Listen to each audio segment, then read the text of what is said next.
ప్రభు యొక్క ఘనమైన నామాన్ని బట్టి ప్రతి ఒక్కరికి వందనాలు చెల్లిస్తూ ఉన్నాను.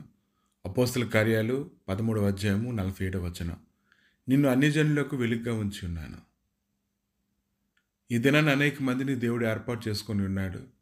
ప్రభు అయినటువంటి యేసుక్రీస్తు శరీరధారిగా ఉన్నప్పుడు భూమి మీద ఆయన వెలుగుగా ఉండి ఎలాగైతే పరిచర్య చేశారో అనేక మంది అటువంటి పరిచర్య చేయాలని ప్రభు అయితే కోరుకుంటూ ఉన్నారు.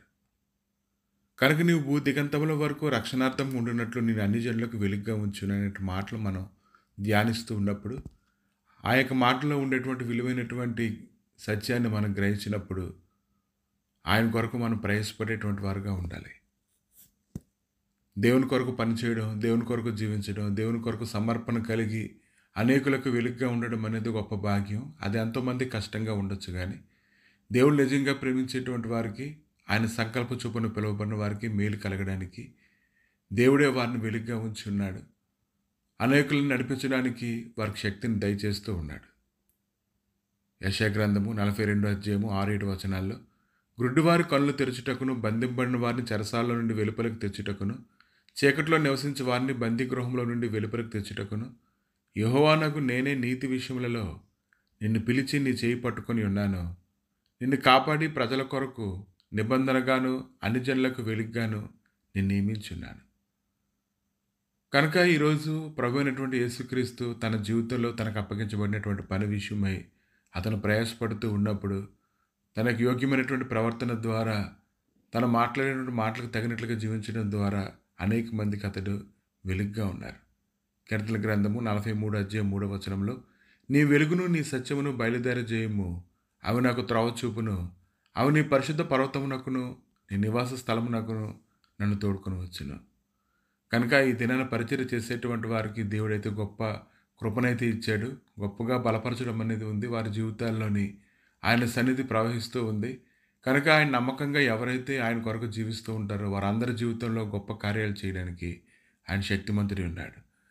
దేవుడి మహిమని ఎవరైతే ఈ భూమి మీదకి తీసుకొని వస్తారో దాన్ని నిరూపించగలుగుతారో ఆ యొక్క మహిమని వెదజల్లుతారో వారి కొరకు దేవుడు ప్రత్యేకంగా మోషేకు తోడై ఉండినట్లుగా వారికి తోడై ఉన్నారు. యెషయా గ్రంథము 60 అధ్యాయము 1-3 వచనాలు చూసినప్పుడు నీకు వెలుగు వచ్చి ఉన్నది, లెమ్ము తేజరిల్లుము, యెహోవా మహిమ నీ మీద ఉదయించెను, చూడుము భూమిని చీకటి కమ్ముచున్నది, కటిక చీకటి జనములను కమ్ముచున్నది, యెహోవా నీ మీద ఉదయించున్నాడు, ఆయన మహిమ నీ మీద కనబడుచున్నది, జనములు నీ వెలుగునకు వచ్చెదరు, రాజులు నీ ఉదయకాంతికి వచ్చెదరు. కనుక ఈ దినాన్ని కనిపెట్టుకునేటువంటి ఎవరైనప్పటికీ కూడా వారి జీవితంలో దేవుడైతే గొప్ప కార్యాలు చేయడానికి శక్తిమంతుడు ఉన్నాడు. ఇంకా ఆయన చెప్తూ ఉన్నారు, మీరు లోకమునకు వెలుగు ఉన్నారు, కొండ మీద ఉండే పట్టణం మరుగై ఉండనారదని, ఇంకా మనుషులు ఎదుట మీ యొక్క వెలుగు ప్రకాశింపనేయడని, గొప్ప సాక్ష్యం కలిగి జీవించడని ఉదయకాలను అయితే ప్రభు మనల్ని హెచ్చరిస్తూ ఉన్నారు. కనుక ఈరోజు మన యొక్క సాక్ష్యాన్ని బట్టే మన యొక్క మన పరిచర్యను బట్టే దేవునికి మహిమ కలుగుతుందని ఇది నన్ను గ్రహించాలి. కనుక ఈ దినాన ఎవరినైతే దేవుడు ఏర్పాటు చేసుకొని ఉన్నాడో, ఎవరైతే దేవుని మహిమను వెదజల్లడానికి సిద్ధపడుతూ ఉన్నారో వారి జీవితంలో దేవుడు వారికి మోషేకు తోడుగా ఉండి నడిపించడానికి శక్తిమంతుడై ఉన్నాడు. కనుక ఈ ఉదయకాలాన్ని పరిగెడుతున్నటువంటి ప్రతి ఒక్కరూ కూడా ఆయన వాక్యంతోనూ ఆయన సన్నిధితో ఆయన సమాధానంతో నింపబడి యథార్థమైనటువంటి హృదయం కలిగినటువంటి వారే ఖచ్చితంగా వారు పనిచేసినప్పుడు దేవుడు వారి పక్షంగా ఉండి అన్ని కార్యాలని చక్కదిద్దడానికి, బలపరచడానికి, స్థిరపరచడానికి, ప్రతి విధమైన వేదనకరమైనటువంటి సన్నిధిని తీసివేసి మహిమతో నింపడానికి ఆయన శక్తిమంతుడై ఉన్నాడు.